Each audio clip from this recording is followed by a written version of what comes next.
আসসালামু আলাইকুম সম্মানিত দর্শক, নেক্সট ভোল্টের পক্ষ থেকে আমি মোহাম্মদ শরীফুল ইসলাম। আজকে আপনাদেরকে দেখাবো 12 কিলোওয়াটের একটি সোলার সেটআপ। এখানে আপনারা দেখতে পাচ্ছেন একটি বড় সাইজের একটি মেশিন।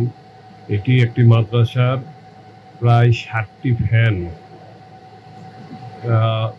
2 হর্সের মোটর এবং 50-এর মতো লাইট, পাশাপাশি আরও কিছু ইলেকট্রনিক্স ডিভাইস এখানে চলবে, যার জন্য একটি বড় ধরনের সোলার প্যানেলের সেটআপ আমরা এখানে করেছি। মূলত একটি হাইব্রিড সেটআপ, যেখানে আমরা 700 ওয়াটের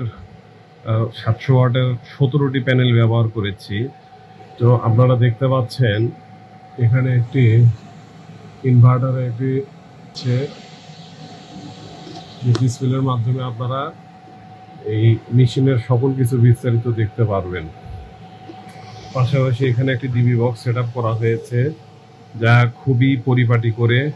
এখানে সোলারের জন্য সার্কিট এবং এসপিডি, এসি ইনের জন্য SPD, circuit change over, fuse, সব ধরনের ডিভাইস এখানে ব্যবহার করা হয়েছে এবং খুব ভালো মানের নতুন তার দিয়ে এগুলো আমরা কনফিগারেশন করেছি।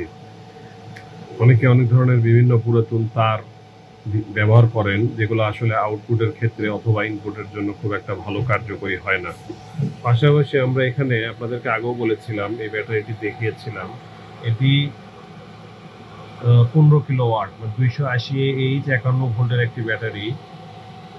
এই ব্যাটারিটি আমরা এখানে ব্যবহার করেছি। এই ব্যাটারিতে যদি একাধারে 5000 কিলোওয়াট লোড চালানো হয়, তারপরেও এই ব্যাটারিটি প্রায় 3 ঘন্টার মতো সাপোর্ট দেবে।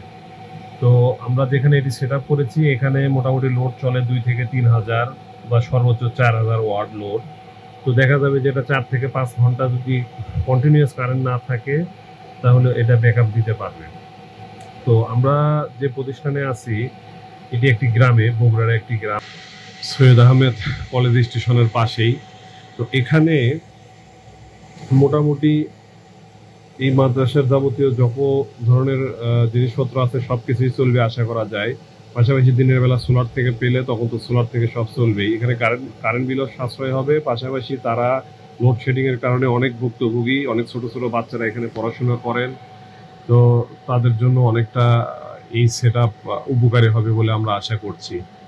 তো এই ধরনের সেটআপ যাদের প্রয়োজন বা সেটআপ সম্পর্কে কোনো কিছু জানার আগ্রহ থাকলে আমাদের সাথে যোগাযোগ করবেন, অথবা আমাদের হটলাইনে কল দিয়ে কথা বলতে পারেন এবং আমাদের ইনবক্সে মেসেজ করেও বিস্তারিত জানতে পারবেন। ধন্যবাদ, সকলেই ভালো থাকবেন। আসসালামু আলাইকুম।